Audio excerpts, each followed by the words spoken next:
Palabras, portavoz, el señor Oleaga. Eskerrik asko, presidenta Andrea. Decía Fernando de los Ríos que España es sus instituciones.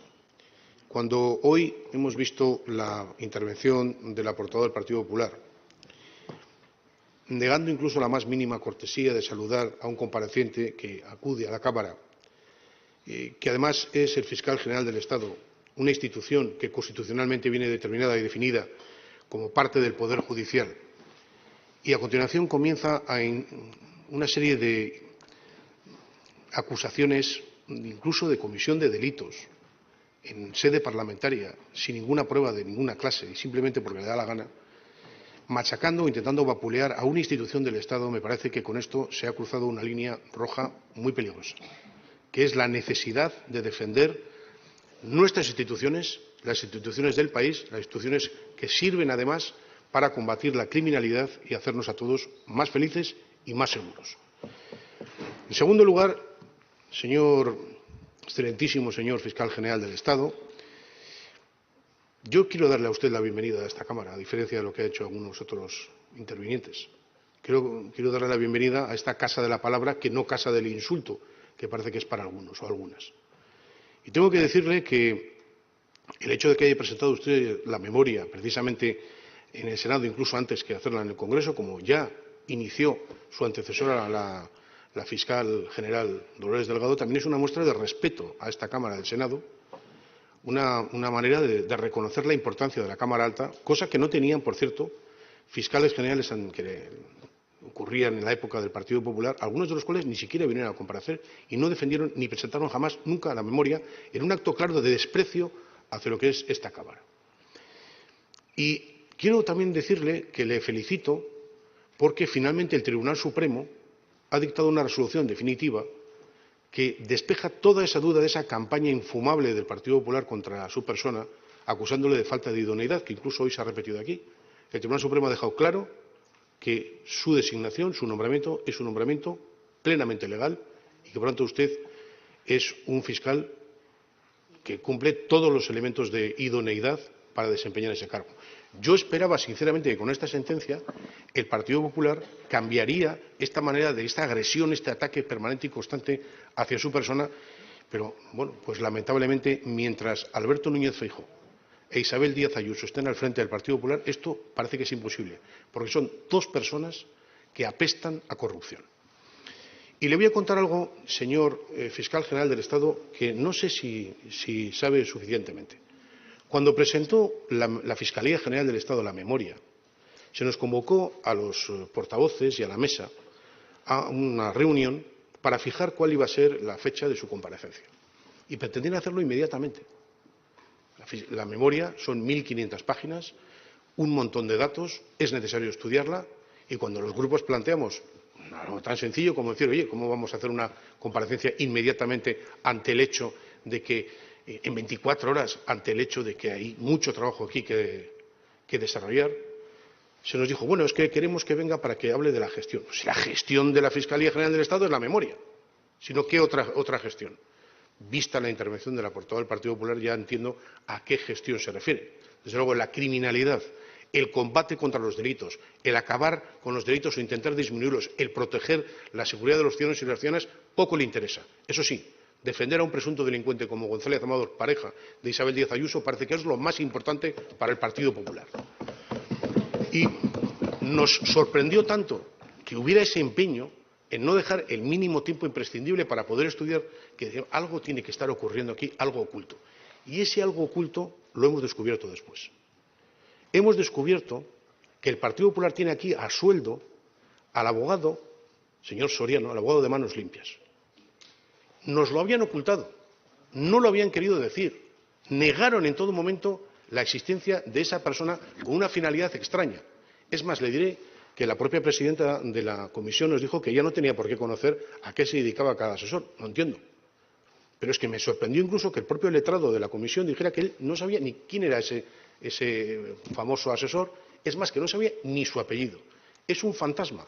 Alguien que no sabemos en qué asesora a la Cámara, a la mesa de esta Cámara, no sabemos qué trabajo de asesoramiento hace, Lo que sí sabemos es que le pagan para que se encargue de atacar a otra institución del Estado. Es decir, utilizar el Senado para combatir al Poder Judicial. Porque no olvidemos que la Fiscalía General del Estado es parte del Poder Judicial. Esto es algo insólito. No había ocurrido nunca. Jamás en democracia se había utilizado una Cámara para atacar al poder, a otro poder del Estado como es el Poder Judicial. Y espero que el Partido Popular nos diga qué es lo que le da ese abogado y si es ese abogado el que le redacta las acusaciones contra el fiscal general del Estado, como hoy ha ocurrido aquí. Mire, no voy a entrar en decir lo que es la asociación esta Manos Limpias, porque, en fin, tiene un historial, pero sí le voy a decir una cosa. Me ha parecido verdaderamente terrible que se le pueda acusar incluso al fiscal general del Estado de cierta connivencia con los terroristas y de desprecio a las víctimas del terrorismo de ETA. Esto me parece que es inconcebible que se pueda decir esto en democracia. Yo le diré, señor fiscal general del Estado, que esto nos lo dicen habitualmente a nosotros, a los socialistas, a nosotros y a nosotras. Y que a veces, no sé, mi compañero Tony, por ejemplo, que fue concejal como yo, él en Navarra, yo en Euskadi, escuchar a personas que nadie les ha visto nunca en ninguna manifestación en el País Vasco o defendiendo la libertad allí, venir a acusarnos a otros de que estamos en connivencia con el terrorismo, esto es increíble, ¿no? Y que lo hagan ahora con la Fiscalía General del Estado, cuando todos sabemos, además, que el caso al que se refiere nada tiene que ver el fiscal general del Estado, fue el fiscal jefe de la Audiencia Nacional, Jesús Alonso, que pertenece, por cierto, a una asociación que tampoco tiene nada que ver con la del fiscal general del Estado. Pero bueno, aquí fundamentalmente lo que hay es, por parte del Partido Popular, defender a un presunto delincuente. Esto es todo. Esta es así, puro y sencillo. ¿Y por qué es esto así? Porque tanto Alberto Núñez Feijóo como Isabel Díaz Ayuso están rodeados de corrupción desde siempre. El señor Alberto Núñez Feijóo... Señor Oleaga, siento tener que llamar a la cuestión. Estamos hablando sobre la gestión de la Fiscalía y la memoria de la Fiscalía. No hable de Isabel Díaz Ayuso y de Núñez Feijóo. Le llamo a la cuestión, por favor. Sí. La Fiscalía General del Estado, como parte de la institución que lucha contra la criminalidad, luchó contra un delincuente que se llamaba Marcial Dorado, que era, de alguna manera, pues el amigo íntimo del señor Alberto Núñez Feijóo, que ahora dirige o intenta dirigir la acusación contra el fiscal general del Estado. Mientras morían muchachos y muchachas como consecuencia de la droga en Galicia, él con el narcotraficante. Esto es algo verdaderamente lamentable. Cuando se ha intentado investigar por parte de la Fiscalía los graves fallecimientos en las residencias de tercera edad de personas mayores, cuando se ha intentado investigar, Isabel Díaz Ayuso ha dicho: hay que ir contra el fiscal general del Estado, porque no me interesa que investigue esto, ni a mí, ni a mis parejas, ni a mi padre, ni a mi madre, ni a toda esta cuadrilla de delincuentes o de presuntos delincuentes. Y claro, decir, como se ha dicho aquí, que el fiscal general del Estado tiene algún interés en lugar de respetar la ley, en seguir las instrucciones de un tercero, es decir, acusarle de prevaricación a la cara, me parece que es algo, en fin, que sobrepasa todos los límites de lo que yo he visto en el uso de esta garantía que nos da la libertad de expresión a los y a las parlamentarios, parlamentarias, en este caso senadores y senadoras. Pero bueno, francamente, la memoria que usted nos ha presentado indica un trabajo muy serio, del que ya ve usted que el Partido Popular no ha tenido ningún interés en ver de qué va este asunto, ¿no? Un trabajo muy serio del que le felicito. Le felicito por intentar de alguna manera desmontar algunos de los sistemas delincuenciales más complejos de nuestro país, desde aquellos que son grandes redes hasta delitos cometidos por quienes intentan abusar de la confianza y de la debilidad o vulnerabilidad de sus víctimas. Y poner el acento precisamente en la protección de las víctimas, esto es algo que, desde luego, me parece que es un motivo de orgullo para cualquier demócrata que la Fiscalía General del Estado haga esto precisamente. Y yo quiero, no sé cómo voy de tiempo, pero quiero destacar o preguntarle dos cuestiones que me parece que son interesantes.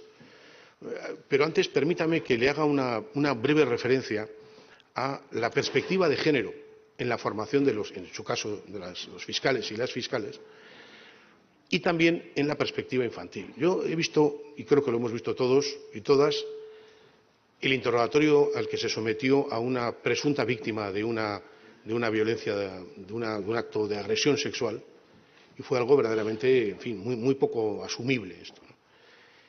Probablemente la perspectiva de género, como decía la propia fiscal que intervino en aquella causa, que me pareció también en la causa de Jenny Hermoso, me pareció que esa intervención fue una intervención muy seria, muy razonable.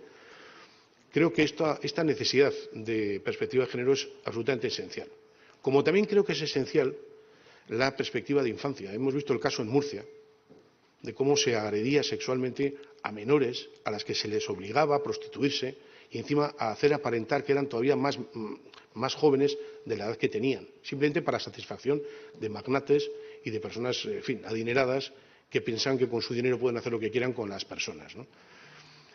Y dos preguntas, como le decía. Una primera es, el día 8 de diciembre, el Consejo General del Poder Judicial votó favorablemente el informe del anteproyecto de ley de enjuiciamiento criminal, vamos a llamarlo así, para entendernos.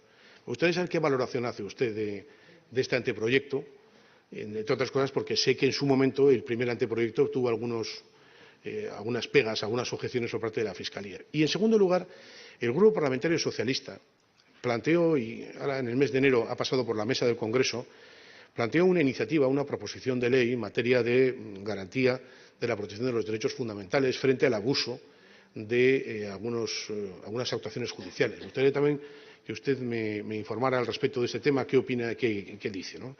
Y para concluir, y en nombre del Grupo Parlamentario Socialista, yo, señor García Ortiz, le digo que la democracia es muy fuerte, que estos que pretenden utilizar subterfugios, campañas, acosos, todo tipo de mentiras, de bulos, para acabar con una institución del Estado, van a fracasar.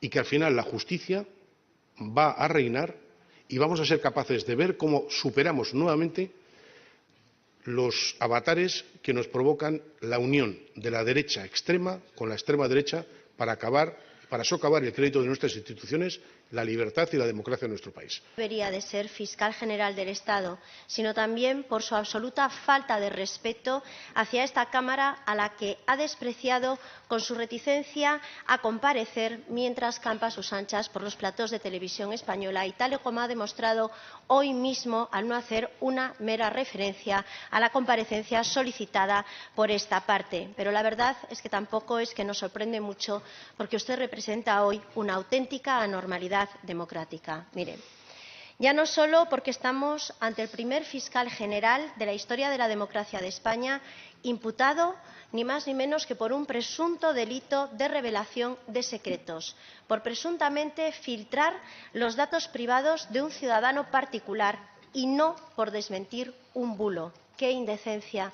El garante de la legalidad, quien debe perseguir el delito, investigado por presuntamente cometerlo. Y todo ello, señor García Ortiz, con un único objetivo: destruir a una adversaria política. ¿Recuerda? Para que no nos ganen el relato. ¿En qué artículo del Estatuto Orgánico del Ministerio Fiscal se establece entre sus competencias o funciones la destrucción de un contrincante político? En la Ley de Contratos Públicos del Estado prevé que se remitan las sentencias condenatorias a la Junta Consultiva de Contratación Pública del Estado. Y eso me parece que no se hace, porque el Ministerio Fiscal o las acusaciones no lo exigen. Y así tenemos que en Valencia la reconstrucción postdana la están llevando empresas vinculadas a la Gürtel. ¿Cómo puede ser esto? Empresas que están relacionadas con la Gürtel, que han sido declaradas responsables civiles, etcétera, etcétera, y ahora están siendo contratadas por el Gobierno valenciano. Por favor. Al trabajo de la Fiscalía Española. Bueno, voy a comenzar por lo primero que se ha suscitado esta tarde. Bueno, el fiscal general no huye, evidentemente, no huye. Aquí está. Otra cosa es que haya que acoplar agendas y otra cosa es que haya que buscar los momentos para la comparecencia de cualquier persona. Pero, desde luego, lo que no estoy haciendo en este momento, mirándoles a todos a la cara y estando en esta comparecencia, es huir. Todo lo contrario. Y entenderán ustedes que la situación es incómoda, que estoy en una situación procesal bastante incómoda. Pero no solo por mi situación procesal, sino porque siempre el fiscal general del Estado en este país está en una situación incómoda. Y voy a tratar de explicarme. No sé si es un fallo del diseño del sistema o es que no acabamos de entender la figura del fiscal general, o todas las cosas, o que nos falta didáctica también por parte de la Fiscalía. Pero tiene que quedar muy claro, el fiscal general del Estado es una designación del Gobierno, es una legítima designación del Gobierno. Y lo es ahora, lo ha sido con los fiscales generales, con los excelentes compañeros y compañeras que me han precedido en el cargo, y lo es desde el año 81 en que tenemos el Estatuto Orgánico del Ministerio Fiscal. Luego, decir que se asaltan las instituciones por quien tiene la legitimidad y la competencia la ejerce nombrando un fiscal general del Estado, yo creo que es equivocarse. Por eso, el fiscal general, en general, tiene una posición muy complicada, muy compleja. Por un lado, es objeto de designación por parte del Ejecutivo de la Nación que accede al Gobierno. Pero tiene que mantener una posición de neutralidad, de imparcialidad, de sometimiento puro a la ley. Y es objeto de críticas. Es evidente lo que ha pasado aquí hoy. Es evidente, críticas muy duras. Ustedes me han hecho críticas durísimas, durísimas, en lo personal y en lo profesional. Yo creo que algunas innecesarias, pero están ustedes en su derecho, por supuesto. Por supuesto. Son senadores, representan a la voluntad popular, han sido elegidos legítimamente, de la misma manera que yo tengo la legitimidad que me da la ley y me da la norma. Exactamente igual. Pero yo no me puedo defender.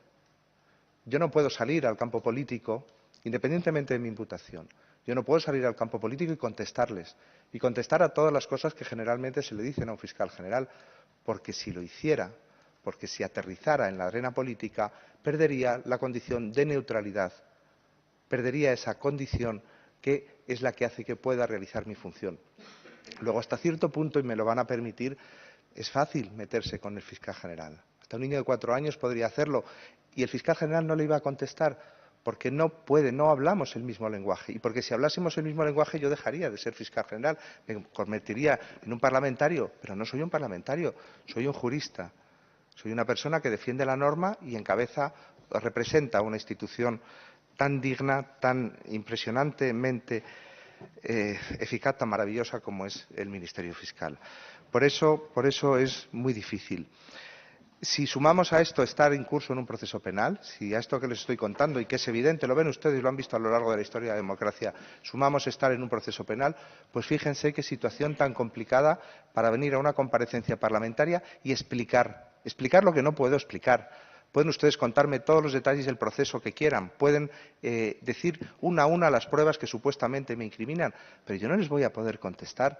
Luego estamos otra vez en lo mismo. Es demasiado fácil que la figura del fiscal general se someta a una comparecencia para que sea recriminada por su actividad dentro del proceso, para que se desgranen las pruebas y para que se vea como un sujeto sospechoso.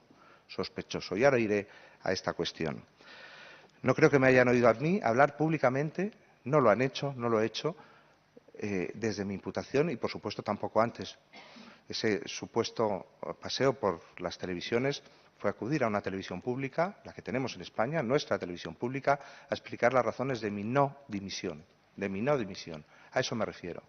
Y he venido a esta Cámara cuando se me ha solicitado y he dado las razones de mi no dimisión en la Junta de Fiscales de Sala, que convoqué al efecto en el Consejo Fiscal y allí donde corresponde. Así que el fiscal general ni huye ni se esconde, sino da las explicaciones en el momento en que entiende oportuno y cuando lo puede hacer.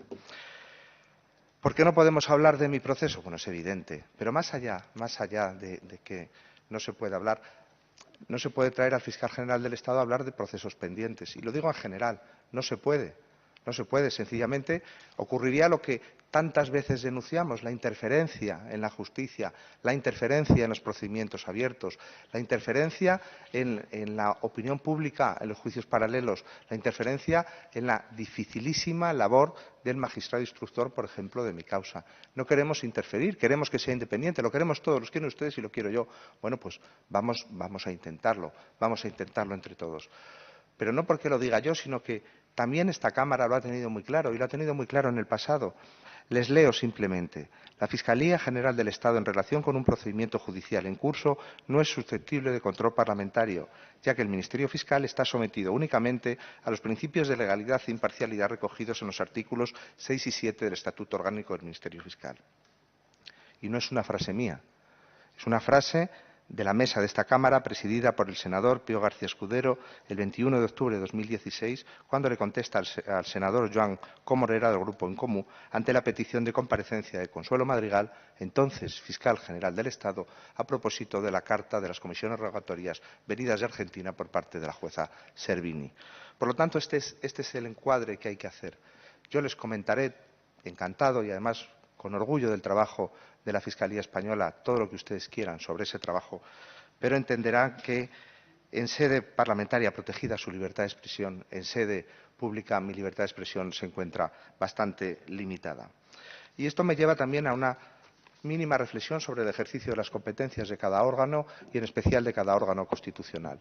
La Constitución, nuestro ordenamiento jurídico nos da mucho poder a todos, nos da mucho poder, ustedes lo ejercen con el control del Gobierno, con esta comparecencia, lo ejercen con las iniciativas legislativas, lo ejercen también en la actividad en la vida pública y eso es sano en democracia. Pero el exceso de ejercicio de las competencias también es un problema en democracia, también es un problema. Nadie puede cederse en el uso de sus competencias porque estaremos equivocando los campos de juego en los que estamos cada uno. Voy a comentarles por qué no dimito. Es una pregunta directa la que me hacen y creo que debo responderla públicamente y debo respondérsela a todos ustedes. Bueno, yo creo que, primero, que la Fiscalía Española es muy fuerte. La Fiscalía Española es una institución fortísima, fortísima, tan fuerte que trascenderá a este fiscal general como ha trascendido a los anteriores y con la presencia que tiene en la propia sociedad española no perderá ni un ápice de credibilidad ni perderá nada de la racionalidad que tiene. Porque decir eso significa nada menos que minimizar la labor de 2.795 fiscales, que no son 2.795 soldados al frente o amparados por un fiscal general. Son 2.795 excelentes juristas, orgullo de este país, que desarrollan su trabajo todos los días al servicio de los ciudadanos. Creo, además, que si yo dimitiera estaría haciendo una concesión a los delincuentes, una concesión a otras personas. Estaría haciendo una concesión y eso sí podría colocar a la Fiscalía General en una situación de debilidad y, desde luego, si yo dimitiera a la persona que me sucediera. Porque la Fiscalía tiene que mostrarse fuerte, fuerte, muy fuerte, porque los fenómenos delictivos que nos acosan, y voy a ponerles uno del que no se ha hablado aquí y, bueno, me gustaría comentar. Las redes criminales transnacionales, el narcotráfico, la delincuencia, el yihadismo, el terrorismo internacional, son fenómenos que, como vean un ápice de debilidad en quienes tenemos que perseguir el delito, no van a dudar en utilizarlos.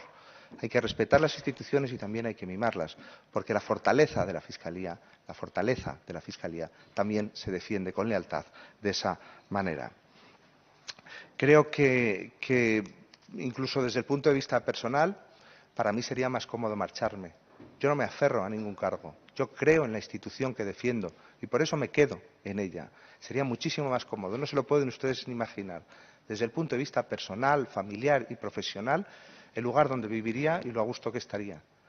Pero yo creo que hay que defender los valores y los principios en los que uno cree y las instituciones en las que ha creído siempre, en las que ha creído toda su vida. Pero si las críticas son otras, si las críticas o las opiniones son que siendo fiscal general se tienen menos derechos que cualquier ciudadano, porque es lo que parece traslucirse, o se ejercen los derechos o se ejercitan el proceso de una manera diferente al resto de los ciudadanos, yo creo que estamos equivocados. Los principios constitucionales, los principios de presunción de inocencia, los principios sobre declarar de una manera o de otra ante el tribunal, nos pertenecen a todos, sin excepción. El juicio de valor sobre contestar o no las preguntas de un magistrado es una opinión, sencillamente. El fiscal general contestó ante el tribunal y le expuso al señor magistrado de instrucción las razones por las que no contestaba sus preguntas. Eso es lo que ocurrió. No es ninguna afrenta a nadie. Es una postura procesal amparada en derecho fundamental. El juicio de valor lo ponen otros y, naturalmente, hay quien puede pensar una cosa y puede pensar otra, pero el mayor de mis respetos al Tribunal Supremo y a quien tiene la dificilísima labor de enfrentarse a esta causa. Hay algunas cuestiones que son importantes. No solo es el hecho de estar imputado, es también el por qué, el cómo y el cuándo. Todo eso influye en la decisión personal de permanecer al frente de la Fiscalía. Creo también que algunas de las cosas que se dicen no tienen sustento. No, sencillamente no se han analizado suficiente. Valoro que 13 fiscales hayan hecho unas manifestaciones públicas, 13 fiscales de sala, no me cabe duda, pero también me produce cierta perplejidad que esas manifestaciones públicas puedan incidir en un proceso penal. Eso sí que me produce una cierta perplejidad, que puedan influir bien en la instrucción y quizá en la mía me importe un poco menos, se lo digo de verdad, pero hay otros dos compañeros que están imputados en la misma causa solamente por cumplir sus deberes estatutarios. Por eso, de alguna manera, esa acción, bueno, la puedo ver discutible. Han introducido otro razonamiento que mi subordinada, la teniente fiscal del Tribunal Supremo, es quien tiene que llevar la postura procesal del Ministerio Fiscal en esta causa. Naturalmente, pero qué insulto para una persona que tiene casi 40 años de trayectoria profesional impecable, que no es mi subordinada en esa causa, porque es plenamente fiscal general en una causa en la que yo me he abstenido. Y si fuera así, fíjese, ¿por qué en las normas de reparto de la Fiscalía del Tribunal Supremo está expresamente previsto quién tiene que llevar las causas contra el fiscal general del Estado? O si fuera así, cualquier imputación al fiscal general del Estado significaría automáticamente el cese de este. Serían los jueces de lo penal en instrucción quien decidirían quién es y quién no es fiscal general del Estado. Como no estamos en esa situación, pues yo creo que razonablemente podemos pensar que la institución es mucho más importante que quienes la componen, que tenemos mecanismos internos de resolución de conflictos, entre otros, que el fiscal general del Estado puede ser objeto de una querella o de una demanda, que las hay, o de una denuncia. No se pueden ustedes imaginar cuántas denuncias informa la teniente fiscal del Tribunal Supremo dirigidas contra el fiscal general del Estado. 20, 30, 40 al año, es posible. Y nadie se plantea esta situación de jerarquía, cuando en realidad es el momento inicial, en la admisión o no admisión de la denuncia.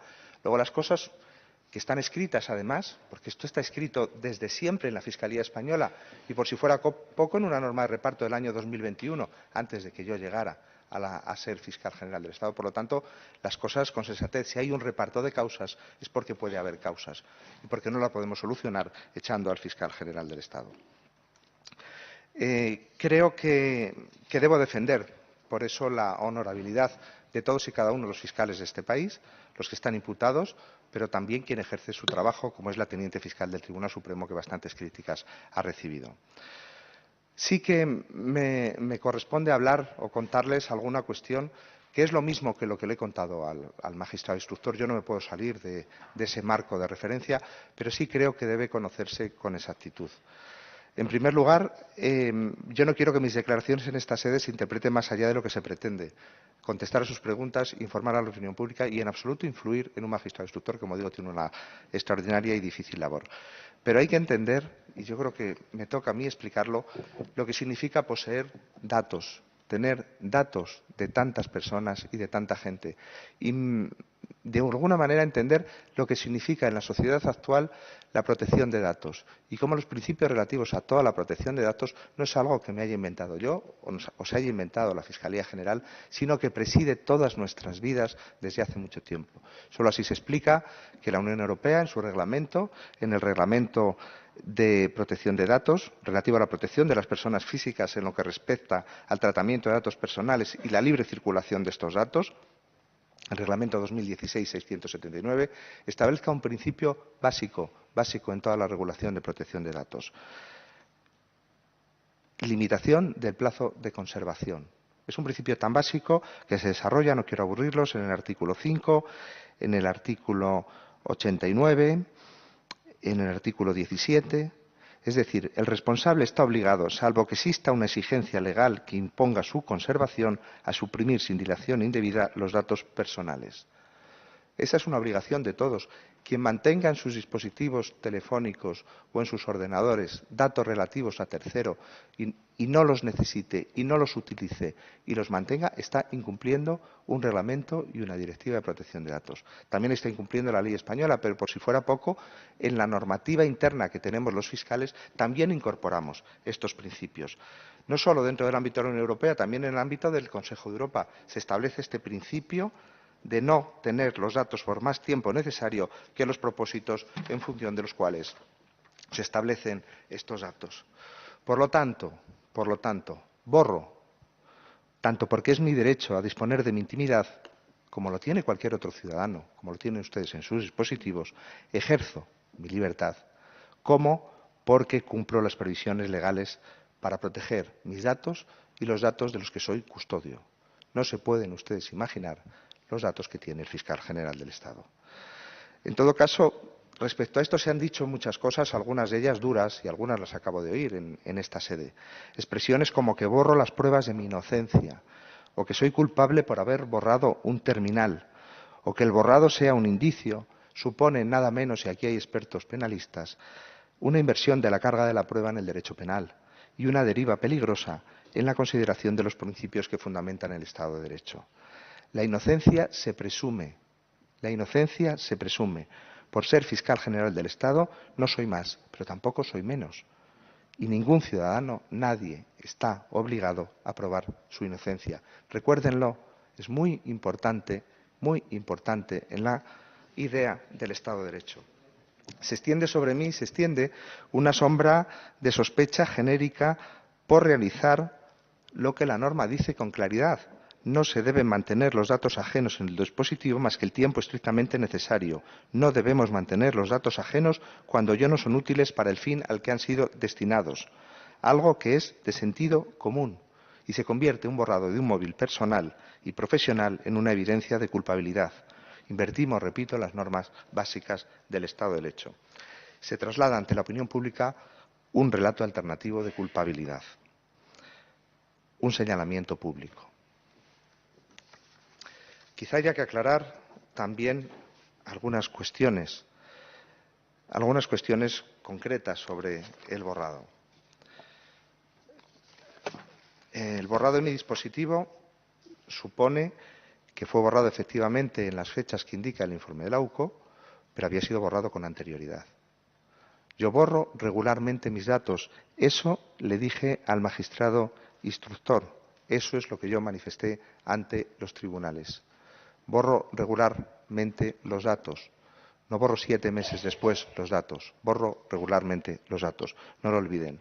Y ya que he hecho mención, cosa que le agradezco también a la portavoz del Grupo Vox, de nuevo a mi correo personal, 11 veces en un escrito de delegaciones, 11 veces en un escrito de delegaciones, mi correo personal, que como muy bien ha dicho usted, utilizo al menos desde el año 2014, creo que incluso desde antes, y que me he visto obligado a cerrar, porque no lo he cerrado el día 16 de octubre, lo he cerrado, si no me equivoco, el 27 o el 28 de diciembre del año 24, ante el acoso que tenía por haberse revelado mis datos personales, como he tenido que cambiar mi línea de teléfono, como he tenido que cambiar mi línea de teléfono personal por las llamadas y por los inconvenientes que supone que la opinión pública de este país conozca esos datos nada menos que del fiscal general del Estado, que no es menos que cualquier ciudadano, pero sí merece algún tipo de protección en su propia intimidad. Así que esos son los hechos. Yo solo les pido que se pongan de alguna manera o que piensen de alguna manera si yo tuviera en mi terminal algún dato relativo a ustedes, a alguno de sus familiares, a alguna de las personas de sus partidos políticos, a alguna de las personas que conocen, y esos datos se filtraran. Creo que soy custodio de toda esa información y eso no debe producirse en un Estado de Derecho. Y el riesgo, como hemos comprobado tristemente, el riesgo es alto, porque quejarse, utilizar los medios legales que nos da el ordenamiento jurídico sobre protección de datos a quien tiene la competencia para hacerlo no es pervertir la ley, es utilizarla. Y no por ser fiscal general del Estado tengo menos derecho que los demás, se lo repito. Incluso ejercitándolos, algo de didáctica se puede hacer sobre un universo que nos viene encima. La protección de nuestros datos, la puesta de todos nuestros dispositivos y datos en manos de terceras personas o de, como muy bien han dicho, otro tipo de empresas, es un problema casi diría yo, que nos debe replantearnos muchas cuestiones. Dicho esto, que creo que era el objeto fundamental de alguna de sus intervenciones, sí paso a comentar algunas cosas más concretas y trataré de ser breve porque si no nos extendemos en exceso. Utilizar los mecanismos que tiene la propia Fiscalía para solucionar sus conflictos, porque claro, si concebimos la Fiscalía española como un colectivo que tiene que acabar teniendo una voluntad única al final en un tribunal, como puede ser el Tribunal Supremo, tenemos unas formas de resolver esos conflictos. La Fiscalía española no es asamblearia, no lo es, ni pretende serlo. La Fiscalía española predefine cómo soluciona sus conflictos. Y si ante una tesis jurídica hay dos personas que opinan de una manera distinta y las dos tienen la capacidad de imponer su criterio, buscamos una solución del conflicto. Y eso es lo que dice nuestro estatuto. En todos los casos, en todos. En la amnistía, en el tsunami, en la prescripción, en todos los que usted se pueda imaginar, en todos, en todos. Son formas de solución de conflictos. No trabajar en la Fiscalía es no darse cuenta, no conocer la Fiscalía es no darse cuenta que los colectivos discuten, hablan, dirimen, no se ve en los hechos ni las pruebas de la misma manera, ni siquiera entre 2, 3, 4, 10 o 15 personas. Por eso tenemos esos mecanismos. Lo importante es no salirse de estos mecanismos y lo importante es que se ejerzan con transparencia. Eso es lo más importante. Seguir ese camino, seguir esos caminos, es simplemente estar al lado de la ley. Y la ley es la que coloca, en ocasiones, la última decisión en determinados puestos de la propia Fiscalía española. Pero esto no me lo he inventado yo. Esto lleva siendo así desde que la Fiscalía es Fiscalía. Hablemos de la amnistía, porque yo creo que es interesante hablar de la amnistía y de esa supuesta huida a esta Cámara. Nada más lejos, nada más que el respeto que me merece el Senado y los senadores y todos ustedes en su propio trabajo. Pero se nos pedía a la Fiscalía española, se nos pedía algo que no estaba previsto legalmente. Se nos pedía por parte de la Presidencia del Senado que informásemos la proposición de ley de la amnistía. Y no hay previsión legal para eso. Recuérdenlo, no hay previsión legal. Por eso, entre otras cosas que ahora explicaré, pues no procedía que la Fiscalía se metiera, vamos a decirlo así, en plena disputa política, legítima en su caso, legítima porque son senadores y tienen que discutir, y la amnistía es un tema peliagudo para todo, para la sociedad española, es un tema muy difícil, es un tema muy complejo y que merece una amplia discusión parlamentaria. Pero si metemos a la Fiscalía en esa discusión política parlamentaria, lo único que vamos a hacer es convertir a la Fiscalía en algo que se convierte muchas veces en un pim pam pum. Si dice A porque dice A, si dice B porque dice B, y luego vamos a degradar lo que haya dicho la Fiscalía. Fíjense que se degradó lo que dijo la Fiscalía sin haber dicho nada, así que en qué escenario nos hubiéramos situado. Pero no solo esa razón que es de sentido común, que es de absoluto sentido común. Hay muchas más. Primero, no hay previsión, no existe, porque hay que entender cada órgano constitucional que es y que representa. Pedían desde el Senado que fuera el Consejo Fiscal quien informara la ley de amnistía de la misma manera que se informan los anteproyectos. El Consejo Fiscal no es un órgano constitucional, ni se parece al Consejo General del Poder Judicial. El órgano constitucional es el Ministerio Fiscal. Quien tiene la voz del Ministerio Fiscal es el Fiscal General del Estado, no el Consejo Fiscal. Luego no podemos escarbar dentro de un órgano a ver si encontramos entre su propia configuración, quién puede darnos o quitarnos la razón. Por eso no se permitió que el Consejo Fiscal hiciera a modo de anteproyecto, de borrador de anteproyecto, un informe sobre la amnistía. Por eso y porque tampoco hay previsión ni en el reglamento del Congreso ni en el reglamento del Senado. Nos estaban pidiendo algo que no existe, algo que además coloca a la Fiscalía en una situación delicada. Y en último lugar, por una razón quizá la más importante de todos, la función de la Fiscalía es poner sus tesis ante los tribunales. Eso es a lo que nos dedicamos. No nos dedicamos a preponer las tesis ante los órganos de representación política. La Fiscalía tiene una participación fundamental en el Tribunal Constitucional. La Fiscalía ante el Tribunal Constitucional. Y ahí es donde tenemos que expresar nuestros dictámenes y nuestras resoluciones. Ese es mi trabajo fundamental, ese es el trabajo de la Fiscalía. Y el criterio de la Fiscalía viene marcado por las propias normas internas de la Fiscalía y lo marca el Fiscal General del Estado en el caso del Tribunal Constitucional y de las cuestiones prejudiciales. Pero eso está así y es así desde antes de que yo llegara. Esto no me lo he inventado, esto no se lo ha inventado nada. Por lo tanto, el haber hecho un informe sobre la amnistía en el Senado hubiera alterado el orden normal de competencias de funcionamiento de la propia institución. Y debemos respetarnos a nosotros mismos con orgullo y debemos saber qué es lo que estamos haciendo y para qué lo estamos haciendo. La Fiscalía y su estructura organizativa está obligada a manifestarse, a decir cuando es así preguntada, qué ocurre con la amnistía y por qué y de qué manera a emitir sus dictámenes. Y lo ha hecho, lo ha hecho. Pero sobre la amnistía quizá se ha insinuado antes. Sea importante rescatar la sentencia del Tribunal Supremo de la Sala Tercera, cuando ha verificado si el fiscal general del Estado era idóneo o no lo era. La sentencia dice: se alega por la PIF, como uno de los hechos en los que se basa la inidoneidad, rehusar el pronunciamiento del Consejo Fiscal sobre la amnistía. Fundamento de derecho número 15. Dice el Tribunal: no es competencia del Consejo Fiscal informar la proposición de ley de amnistía, comillas, carece de relevancia jurídica a efectos del juicio de idoneidad que el señor García Ortiz no secundase una iniciativa ajena a las funciones del Consejo Fiscal. Difícilmente el fiscal general puede incumplir de forma grave y reiterada su función de presidir y dirigir el Consejo Fiscal por no asumir una iniciativa para la que no se tiene competencia. Yo creo que con eso terminamos la discusión. Tras la entrada en vigor de la amnistía, efectivamente la Fiscalía ha hecho o ha intentado hacer su trabajo. Yo creo que no hay diferencia, no tengo datos para rebatir lo que ha dicho el señor Queralt, pero yo creo que se ha aplicado de una manera homogénea, porque así los plazos de la norma lo iban diciendo, tiene unos plazos concretos de aplicación. Y hubo un conflicto en la Fiscalía Española sobre la aplicación de la amnistía. Es evidente que tuvo que resolver, como dice nuestro estatuto, el fiscal general del Estado, oyendo a la Junta de Fiscales de Sala, que, por supuesto, de manera mayoritaria se pronunció en favor de las tesis del fiscal general.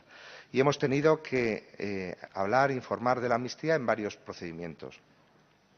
Hasta ahora, que es cuando le corresponde a la Fiscalía Española, le corresponde al fiscal general, que es quien firma estos informes estas alegaciones ante el Tribunal Constitucional, en 5 cuestiones de inconstitucionalidad. Digo los números: 6.596/24, 6.597, 6.699, 6.754, 7.668.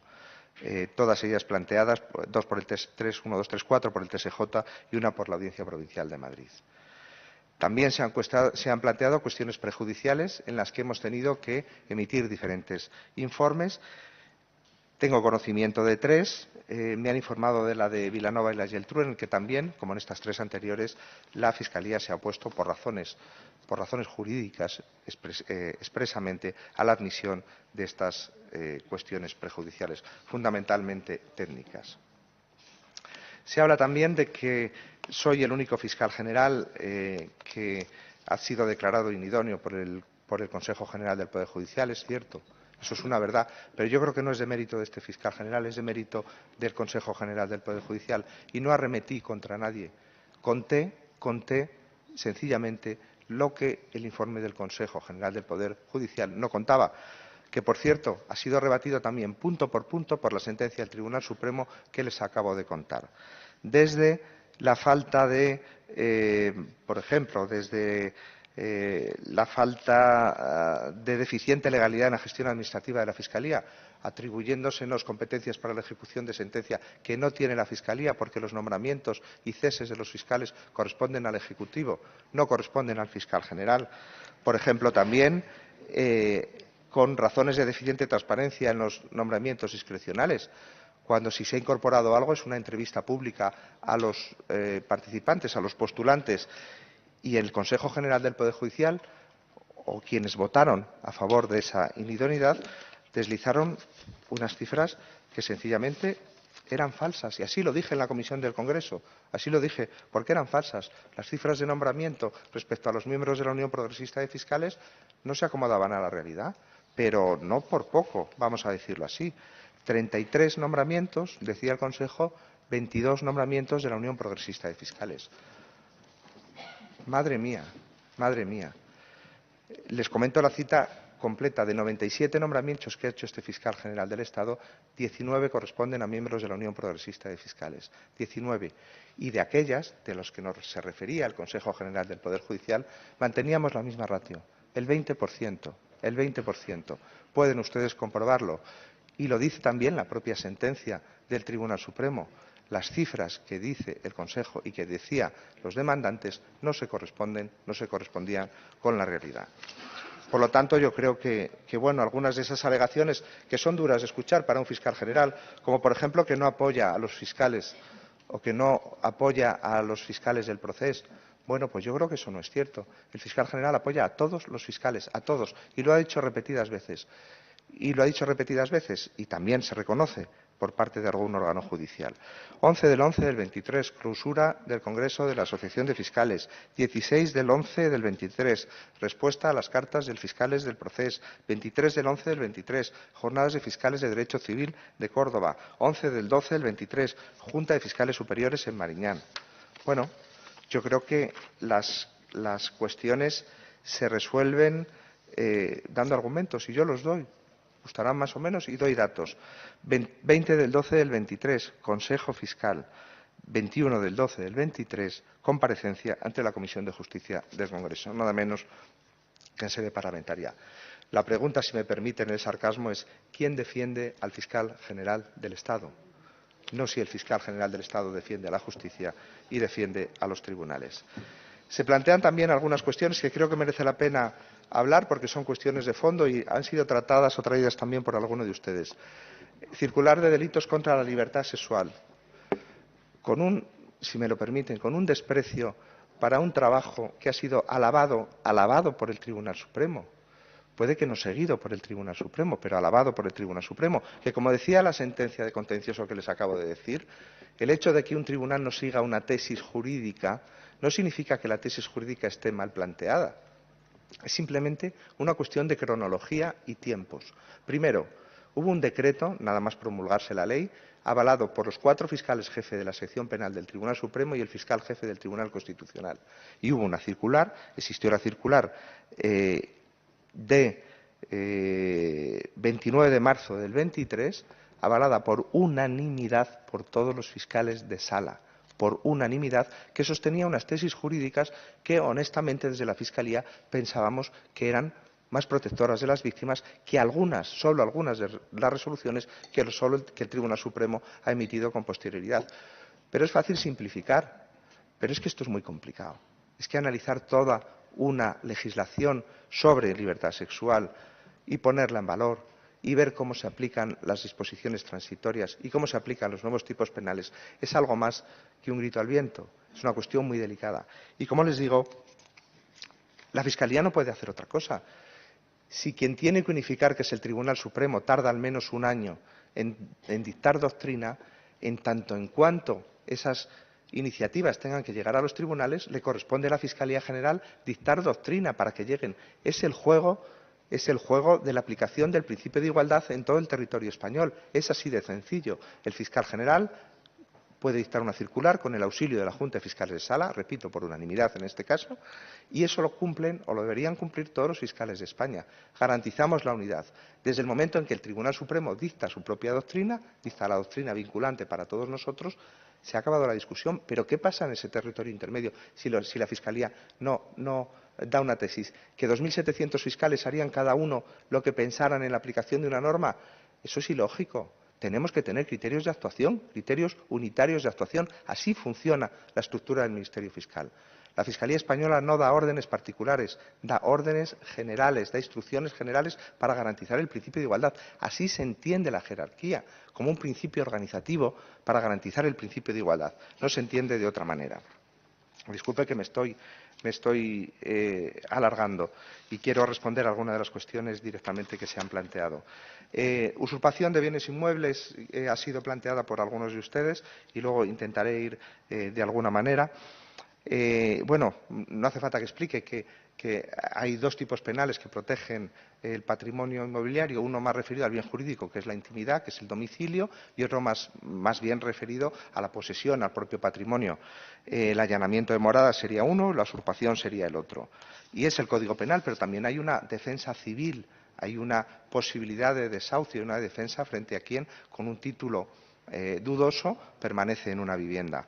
Bueno, la usurpación penal se modifica en el año 2015 y son los instrumentos que nos da el legislador, que nos dan ustedes, los que tenemos para hacer nuestro trabajo. En los casos en los que se reviste apariencia delictiva, el Ministerio Fiscal pide, hablando de los allanamientos de morada, el desalojo del inmueble y restitución a favor del legítimo propietario. No olvidemos que hablamos de allanamientos de morada en la morada habitual, pero también en las segundas residencias, donde existe el riesgo de que puedan ser ocupados por sus moradores. Pero para eso necesitamos tener los datos que nos permitan identificar la auténtica titularidad del inmueble.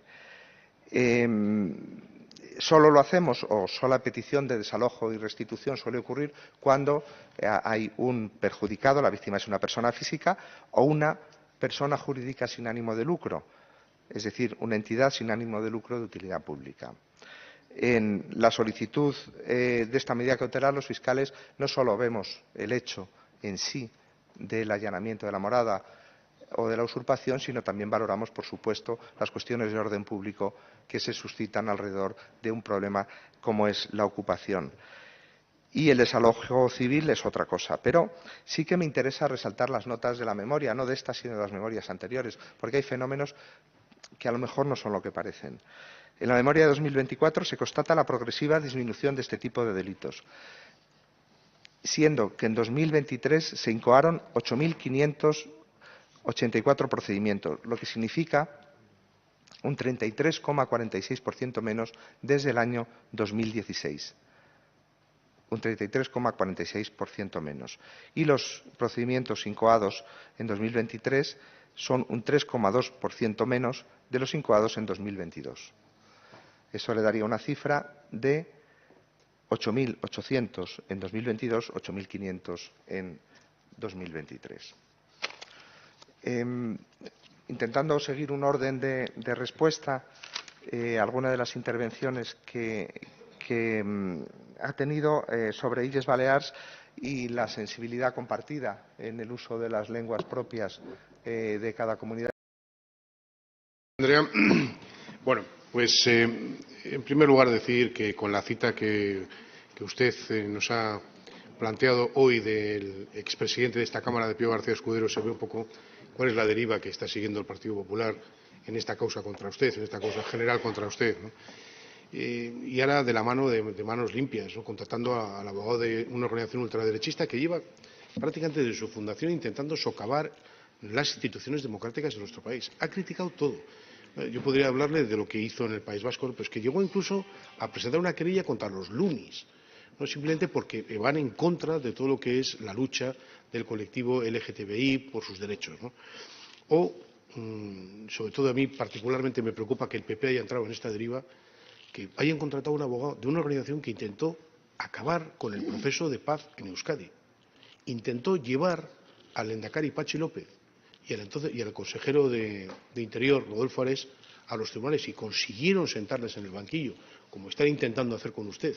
Y al final aquello quedó en nada. ¿Por qué? Porque no había nada, que es un poco lo que al final ocurrirá y que ha quedado demostrado. Pero yo quiero dejar esta visión tan negativa que da el PP de hoy en día, el PP de personas tan ligadas a la corrupción como Alberto Núñez Feijóo o Isabel Díaz Ayuso, para ir más a una línea en positivo.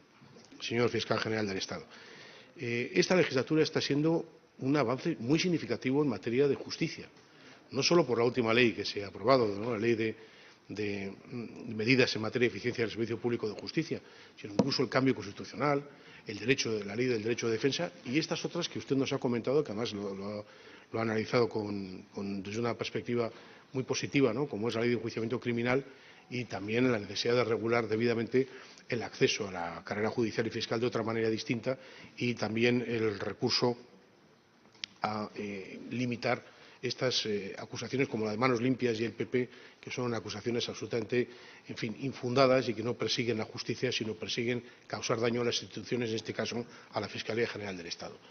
Y, por último, decirle que con la magistral clase de Derecho que ha dado usted, ha acreditado, con ese equilibrio y con esa tranquilidad con la que ha expresado sus opiniones, sin entrar al barro que le pretendían, pues ha acreditado usted que está perfectamente preparado para ser Fiscal General del Estado, para dirigir a estos más de 2.000 y pico, 2.600 o más fiscales y mujeres y hombres de Fiscalía que están haciendo una labor muy seria para la democracia, para la libertad, para combatir el crimen, que su nombramiento, por tanto, fue un nombramiento acertado, el que hizo en su momento el Gobierno, mucho más que el de algunos de los que han intentado aquí, en fin, oponerle cuestiones jurídicas. Creo que ha sido una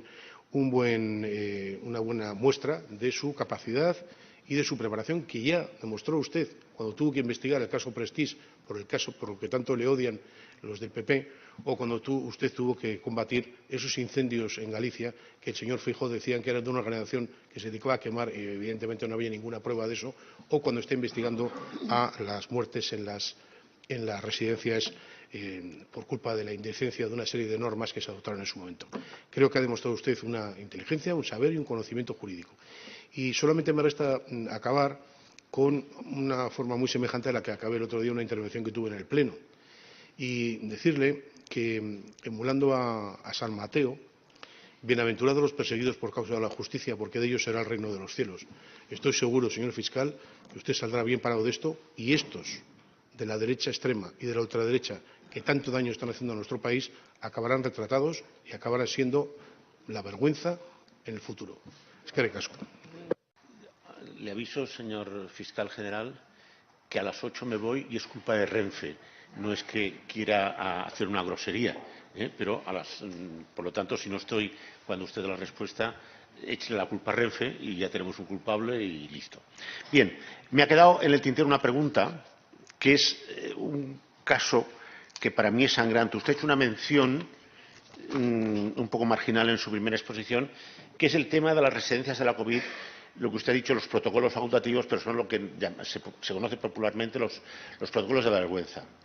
Y a mí me extraña la gran cantidad, yo diría que se cifran en el 80-90% de las denuncias que se presentan en la Fiscalía de Madrid, que se han archivado. Y los pocos que han ido a los jueces de instrucción, en algunos casos, también se han archivado. Ahora parece que hay un freno en esta carrera por el archivo. Pero claro, es que aquí hay un problema de fondo, que es un gran tema de discriminación, una denegación de servicio, que es que la discriminación era por razones económicas. Tienes seguro, vas al hospital. No tienes seguro, te mueres aquí. Y te mueres, pues, muriéndote, en unas circunstancias pésimas. Entonces, eso es atentatorio contra los derechos humanos más elementales. Entonces, muchas veces los juristas nos gusta buscar excusas formales. Y aquí hay un problema de base. Aquí hay un problema de base. Y no quiero hacer demagogia con esto, es decir, la dignidad, la libertad y la integridad física. Si esto no lo respetamos y el Ministerio Fiscal no se ocupa por fomentar la protección de estos derechos en sede judicial, pues un poco apaga y vámonos. Respecto al tema de la amnistía y la celeridad respecto a unos sujetos y a otros, créame, señor fiscal, que es así. Créame, señor fiscal, que es así. Si quiere le puedo traer diligencias y verá cómo la Fiscalía lo que he llamado recovecos. Pero vamos, usted también tiene que defender, yo sé cuál es su función, y también tiene que hacer un poco de trabajo interno. Usted aquí ha sido objeto de una serie de ataques, algunos de ellos motivados porque la derecha en este país tiene una deficiencia lectora. Aquí hemos visto cómo nos salen las leyes y creen que se aprueban leyes de tapadillo. Y se han enterado cuando yo había pasado el término que habían aprobado una ley que no habían leído su contenido. Claro, usted les ha recordado, por ejemplo, la disposición del año 2016 hecha por el presidente de la Cámara en el sentido de cuáles son los límites de la comparecencia del ministro fiscal, que, como usted ha dicho, es de sentido común. Lo que no se puede venir aquí a hablar del pleito de Madrid, porque entonces aquí nos vendríamos los que somos abogados, me imagino que mire usted, si yo tengo un pleito en Lleida o yo tengo un pleito en Ejea de los Caballeros, a ver esto cómo funciona. Esto no puede ser, obviamente, ¿no? Entonces, claro, olvidan que el Estatuto Orgánico del Ministerio Fiscal es del año 81 y olvidan un extremo importante. Tanto depende, es decir, el Ministerio Fiscal ejecuta la política criminal del Gobierno, de acuerdo a la ley, pero ejecuta la política criminal del Gobierno por dos razones fundamentales, aunque no lo dice el Estatuto, pero es fácilmente deducirlo. Uno, lo nombra el Gobierno. Dos, si el Gobierno cae, el fiscal cae también. Sino que se lo pregunten a una antecesora suya, la señora Madrigal, que pretendía seguir con el siguiente Gobierno y el siguiente Gobierno no la nombró porque el fiscal decae cuando el Gobierno, por las razones que sean, decae. Y le hemos escuchado nuevamente y créame que me ha dolido mucho, mucho, porque le hemos escuchado nuevamente amenazas veladas de informaciones que usted posee de los ciudadanos españoles. Y es que nuevamente, no es nuevo. Y eso es muy preocupante en un Estado de Derecho como es el Estado español. Por cierto, ¿qué hizo usted para proteger? ¿Qué hizo usted como fiscal general del Estado y aplicando esos principios, esos criterios de jerarquía y de información hacia a los fiscales, a sus compañeros? ¿Qué hizo usted para proteger al juez Beinado ante las filtraciones de datos personales y familiares? No contesto a la representante de Vox porque se ha ido sencillamente, aunque haya repetido lo mismo que me dijo al principio. En el fondo, creo que no acabamos de comprender los mecanismos de resolución de las fiscalías, cómo un órgano jerárquico resuelve sus cuestiones. Estemos de acuerdo o no, nos gusten más o menos, sea tsunami, sea amnistía, pero tenemos nuestras formas de solucionar esos conflictos. Más que preguntas, he recibido imprecaciones, ¿no? Más que reflexiones, he recibido juicios de valor y, bueno, quizá insultos, no lo sé, o presuntos insultos, no sé dónde calificarlos. Pero creo que no se me ha escuchado. La verdad es que sí que me voy con una cierta sensación de no ser escuchado. Primero porque ha leído usted su intervención, por lo tanto la traía y de esa manera no ha escuchado lo que yo he querido decirle. Y después porque es, repito, muy fácil. Yo no soy una víctima, ni me siento una víctima, en absoluto. Soy el fiscal general del Estado.